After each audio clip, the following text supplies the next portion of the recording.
All right, folks. So this is our asynchronous assignment. I am away in warm California for a few days. I'll be back Wednesday. We're going to pick up and talk again about those historical periods that are leading up to the Renaissance when Shakespeare was writing, talking about the ideas at the time about worldviews, about cosmic order, about politics, about religion, etc., to help us, dig deeper into the play, into the minds of the audience, what was going on at the time. For now, though, I kind of want you to just think about something personal, really, and review a little bit of what we talked about the other day. So we're going to be reading the plays together in class, okay? And these are things that were not written to be read in a classroom. They were written to be played on the stage. So I'm going to do my best to help you envision, the action of the play, the way the writer envisioned it. Now, these plays, we can approach them in many different ways, okay? First of all and foremost, Shakespeare's intention was that they be entertaining, right? They make money. They're exciting. They're tense stories, action, drama, mystery, but also, and this is why it's a college course, really, the characters, the human beings involved and exposed to us through the writing are a way to see ourselves in our world. They are as complex as you are. And that is really the wonder of getting into this stuff. So in this particular Shakespearean tragedy, we will consider very deeply the dilemma of the idea of human free will, okay, our power to decide what we do, and what makes things happen. Sometimes I'm sure you all have wondered, especially when things happen that you don't deserve, that people don't deserve. All right, we see in life bad things happen to good people, good things happen to bad people. We wonder why. Why is that? We may take comfort in ideas like, well, everything happens for a reason, or God has a plan for all of us, or she was just in the wrong place at the wrong time. It was bad luck, or he must have deserved it, right? Karma, etc. So in doing that, we assign either the idea that there's some sense to all of this, some higher power that manages how things go, that there's some sort of cause and effect in the world, right? Or if it's just all about luck and therefore it's nobody's fault, all right? Someone was in the wrong place at the wrong time. Now, all throughout history, mythology has helped serve human beings, keep them under the impression that what we do here on Earth, how we behave, even how we think, has something to do with what we get back out of life, right? To one degree or another. Many of us have used the term like, it's karma. You be good. What is karma? You be good and you suffer less, right? Be good and you'll get somewhere better later. Okay, be good now and later in the afterlife we'll be happy, right? Be good and things will be as good here as they can be, right? And here are the rules and here's how it's supposed to work. And that seems like a fair enough deal.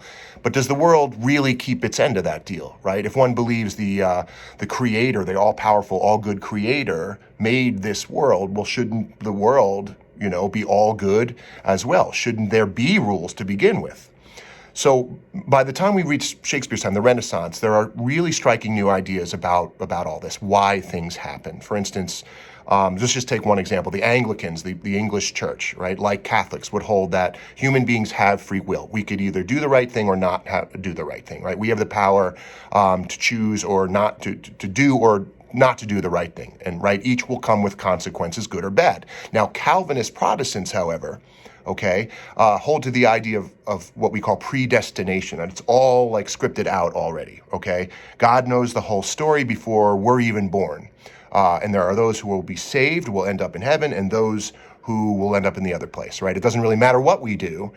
We're destined, okay? We have something called fate, and that's what's going to happen. So this play, The Tragedy of Macbeth, will introduce us to two respectful, respected, loving, damaged, heartbroken, loyal, talented and insecure people, right? A couple, real people. They have love in their life. They have pain in their life. They have ambition, of course. They have humility. They have greatness inside them, and they have darkness and confusion. They are, to this point in their lives, managing to exist in a very harsh and bloody and unfair, uncertain world, which is medieval Scotland in the play, right?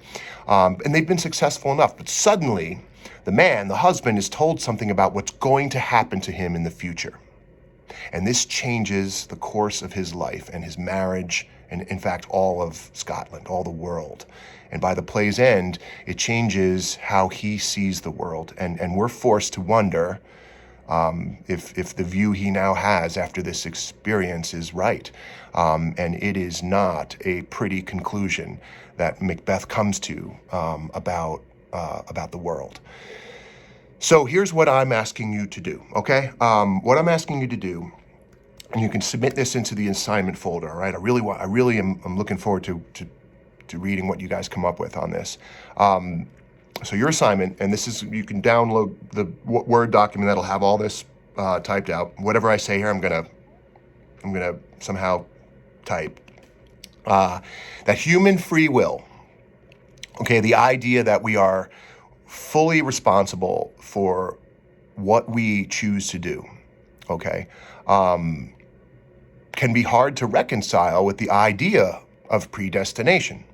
The idea that everything's already planned, things are meant to be the way they are, okay? Like things happen for a reason, et cetera, et cetera, okay? So if that's true, if everything is predestined, then clearly we are always going to make the choice that was already made for us, right?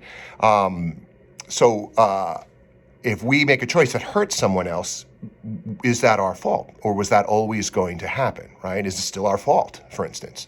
But if we have free will, we may have chosen to do something else and not hurt that person, but we didn't, so we did it, right? And so should we be blamed for that, okay?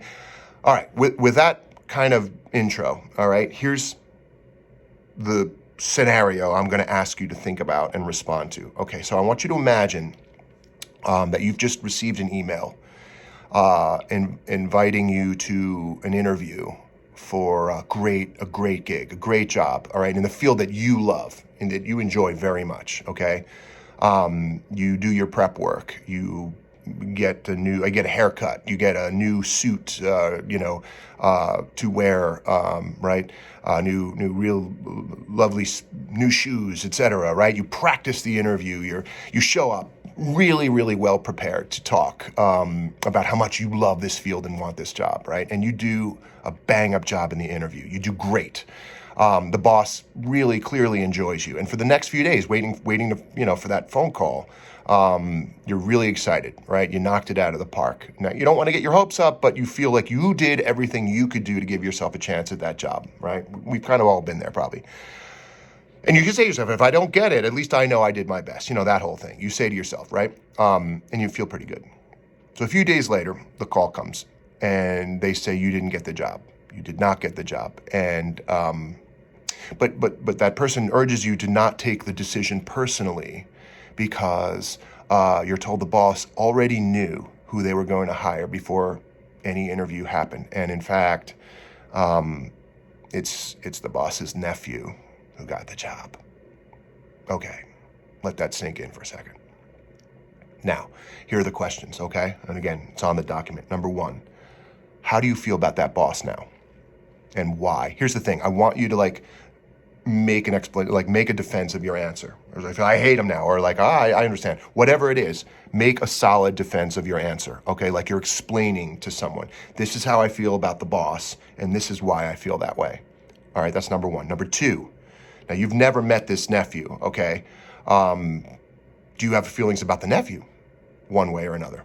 If you ever meet him, what would you say, okay? What would you say to that nephew if you were, oh, I was the guy that got hired for that job. Oh, you're the boss's nephew. What would you say? All right? And again, why? And three, How do you feel about yourself when you think back and picture yourself in that interview, in that new suit, that new dress, right? Shoes, right? Great new haircut, all prepared. You got your resume there and you're doing great and you're feeling great. What would you say to that person if you could go back in the middle of that interview, if you knew what was coming? That's number 3. And then 4, no wrong answers here, by the way. How do you feel in general about the whole thing? Okay? Just in general. What do you take from it? How does it make you feel? What's the whole thing about? What does it say about life? And again, support your answers as if you're like explaining it to someone. Okay. So those are the 4 questions of, following that scenario. All right. Now, of course, you can watch this video again, or most of this, as best I can, I'm going to kind of make into a transcript and put in the document on Blackboard so that you could just read the scenario and the questions, okay? Yeah, it's personal. No wrong answers, but dig in a little bit, Try to feel that situation, because these are, believe it or not, these are the kind of human things that Shakespeare really was into. Dilemmas, moral dilemmas, fairness, unfairness, ambition, jealousy, righteous anger, weakness, confusion, authority. And this is why we're still talking about this writer over 400 years after these plays were written and performed. So thank you and enjoy the week. Get to this, please, by the time we come back. We're going to use some of your thoughts and feelings as the basis of some of our conversations about these plays. All right, take care, and I will see you the following Wednesday. Bye.